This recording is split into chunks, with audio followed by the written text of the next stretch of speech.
Hello guys, good day. So welcome back sa ating channel and welcome back for another lecture in the subject matter criminal jurisprudence. This is in preparation for the review of those who intend to take their licensure examination for criminologists on June 2022. Alright? So I don't think we need the further introduction. Let us immediately jump into our discussion for today. So basically, we're going to be talking about impossible crime. So as you all know, base sa diskarte natin, we're going to discuss that, of course, by answering a question that will be, or that is already posted here in our presentation. No? So let's talk about impossible crime. No? Let me read the question, guys, muna. No? Okay. So we have here the question, Pedro with intent to kill one, found later resting under the duhat tree. So taking advantage of the situation, Pedro pulled out his polo and stabbed one to the chest. It was found out later that one was already dead when Pedro stabbed him. Now the question is, what crime should be filed against Pedro? Okay? So among the choices, we have their murder, homicide, then we have impossible crime, then we have theft. So we made mention that today we're going to be talking about impossible crime. So I think it's fair enough to have a brief overview with regards to what is really impossible crime. We can find the definition of impossible crime under the revised penal code. Sabi dyan, impossible crime is one where the acts performed would have been a crimes against person, remember that, person or property, but which it is not accomplished because of its inherent impossibility or because of the employment of inadequate or ineffectual means. So impossible crime is only applicable to two forms of crime: crimes against person, that includes murder, homicide, and the like, and crimes against property that involve robbery, theft, and the like. Other than that, like for example, the crime, so it means that there is no impossible crime against chastity and other type of crime, based on the distinction or based on the classification under the revised penal code. As impossible crime is only pertaining to those crimes against person or crimes against property that was not accomplished due to some reason, either because of its inherent impossibility or the employed means or inadequate, the employment of inadequate or ineffectual means. So of course we have the requisite for impossible crime. Ang mga requisite dito, guys, that the act performed would be an offense against property or against person, and there is an inherent the act was done with evil intent. So yun yung lagi nating titignan.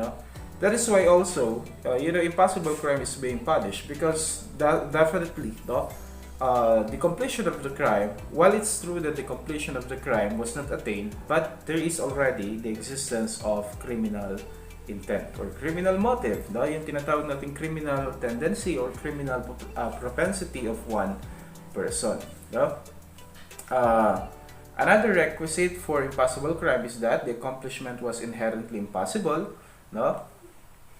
or the means employed was either inadequate or ineffectual. Ngayon, if we're going to look into this, meron kasi tayong tinatawag na instances wherein or how do we classify yung inherent impossibility of the act. So either we call it legally impossible, or factually impossible. Yung legal impossibility, like for example, kailan natin masasabi that the crime committed, the consumption or the attainment of the crime committed is legally impossible. So, diba, in our past discussion, we have the so-called elements of crime. Each of the crime that we have its elements. Therefore, before it would be considered as that crime, like for example, homicide. We have the elements of homicide, we have the elements of murder, and the like. So before an act be considered as a crime, specifically like if it's homicide or murder or parricide or rape, no, all the elements must be present. Ngayon, if there are some elements that are not accomplished, no, therein, then therefore we cannot call that legally as a crime. Halimbawa, no, I'll give you an example for legal impossibility na ang crime is makumit. So in the crime of homicide, as we have what the question above, no, di ba doon sa tanong natin, Mr. Pedro has a criminal intent. Meron siyang criminal intent. Gusto niyang patayin si Mr. Juan. Nakakita siya ng opportunity wherein he found out or he saw the would-be victim lying on lying somewhere, no, doon sa ilalim ng puno. So he considered that as an opportunity. He have the criminal mind. He took action, no, to fulfill his criminal intent by taking out, no, yung paglabasin ng polo niya. Then he stabbed the victim, which is Mr. Juan.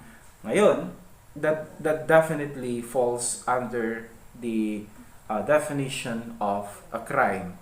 However, no, if we're going to look into the crime of homicide or murder, no, ang isang requisite dyan or elements dyan is that there must be a dead person. As a result, some death, no, should arise from the act that was committed. Di ba? Kung sinaksak ni Mr. Pedro si Mr. Juan, as a consequences or as a result, namatay si Mr. Juan, the victim. However, no, meron kasi tayong issue dito, di ba? That it was later found out that patay na pala si Mr. Juan when he was stabbed by Mr. Pedro. Nakuha natin? No? Ngayon, it seems that the circumstances have changed or shifted in somewhat way na kung saan, how could you legally or how could you kill a person who is already dead? That's the issue of the legal impossibility. You know? How could you commit a homicide or a crime of homicide to a victim that is already dead prior to the act committed? No? So, nung sinaksak niya, patay na. So, hindi niya na mapapatay kasi patay na. That's what we are talking about, legal impossibility. No? For factual naman, no? For factual, it goes with like, meron yung mga circumstances, yung mga tinatawag nating extraneous circumstances which is unknown to the perpetrator or that is beyond the control of the perpetrator that prevented the consumption of the crime intended. Let's say, for example, Mr. Pedro now wants to kill Mr. Juan. Now, he has the criminal intent to kill Mr. Juan. So what did he do? No?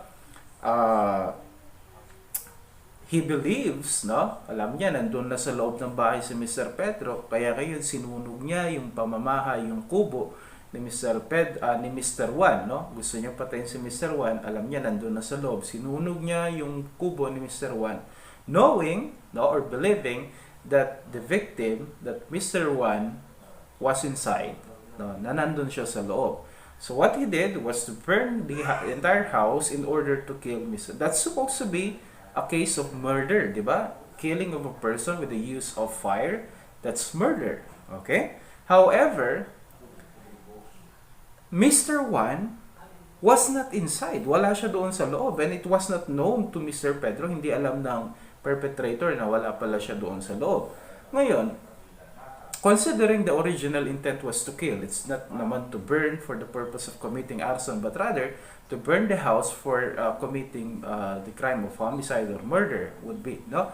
So that is an example of, you know, ang criminal intent ang tinitignan natin, which is, yun nga, what's the intention of what's the intention, what's the purpose of burning? Diba, his original intent was to kill Mr. Juan, pero because of some reason that is outside, or because of some facts that is outside the control of the perpetrator, such as wala pala siya doon, no? Halimbawa, hindi siya umuwi, no? Or hindi pa siya nakauwi at that time nung ginawa niya yun, then that would be considered as impossible crime of murder, or yeah. Okay?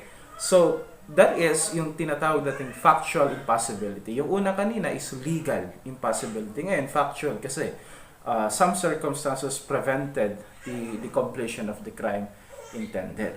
No? Okay. So, we go back to the question. No? We go back to the question. Dito kasi, di ba, Pedro with intent to kill one, as we are pointing that out, no? He found an opportunity wherein he found out that later the Mr. One was there, no?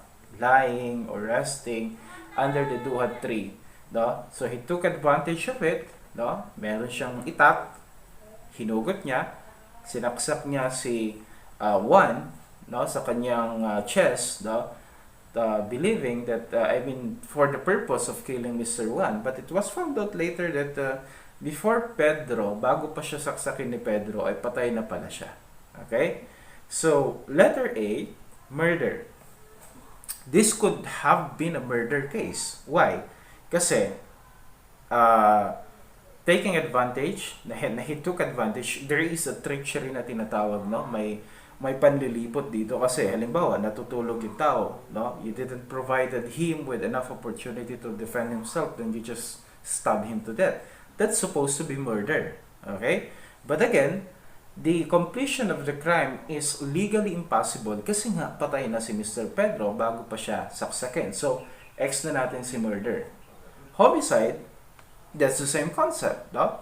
It could have been an homicide, no? But then, how could you commit a homicide if your victim is already dead before you were given a chance to kill him? Parang ganun. So, hindi na rin pwede si homicide, no? Then we have impossible crime of homicide, then theft. Okay? Impossible crime of homicide, no, would be the nearest possible case that we could file, no?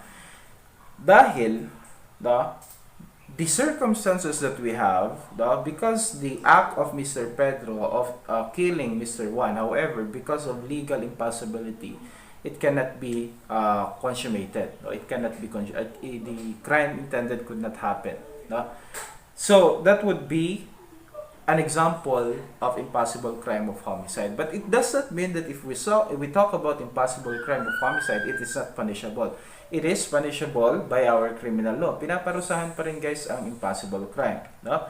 Hindi porket sinabi impossible crime, wala ng crime na nakumit. There is a crime committed and that is impossible crime of homicide. No? Why impossible crime is punished? It is being punished, no, by our revised penal code, no, because there is an apparent criminal tendencies from the person who committed the crime. No? Diba? To suppress criminal propensity or criminal tendencies, we need to punish even these things. Kasi it could have been a successful crime, a real crime, if wala lang yung mga circumstances surrounding it. So it's still, ang pinaparusahan natin dito is not only the action, but the criminal tendency and criminal propensity of one person to commit a crime. So, impossible crime of homicide is still punishable under revised penal code. It could be arresto mayor, as provided under Article 59 of the RPC. Ngayon, one last thing that we should remember is that if we're going to consider the act as an impossible crime, we must see to it that there is no other crime committed. No? Yun yung lagi nating tandaan. Bago natin i-consider na yung act is impossible crime, we must make sure that there is no other crime that was committed. For example, so after Mr. Pedro stabbed Juan, nung sinaksak niya, nakita niya yung cellphone ni Mr. Pedro, nakita niya yung wallet, then he took the cellphone and the wallet of Mr. Pedro. Ngayon, so we could consider the act of Mr. Pedro, kasi ang kanyang original intention was like to kill the person, but then he took opportunity of it also to steal something from the victim. Ngayon, in this scenario that I have provided, in this new scenario that I have provided you, we cannot consider impossible crime because there was a crime that was committed under revised penal code. And what is that?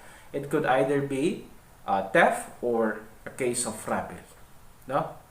So whenever a crime or whenever another crime is committed, no, the last thing that you would consider is the impossible crime. You only consider impossible crime kung wala nang ibang crime na nakomit, no, doon sa kaso natin. But here, no, since we didn't mention about taking of properties or something like that, therefore there is no other crime committed other than the intention of Mr. Pedro to kill Mr. Juan, no, and stabbing Mr. Juan with a bolo on his chest, no. Then yun lang yung pinag-uusapan natin. So this is a good example of the so-called impossible crime, no? Impossible crime of homicide. Okay guys, no? So that's it. I hope I was able to impart some knowledge with regards to the topic that we just discussed. Now, if you have question, feel free to comment down on the comment section.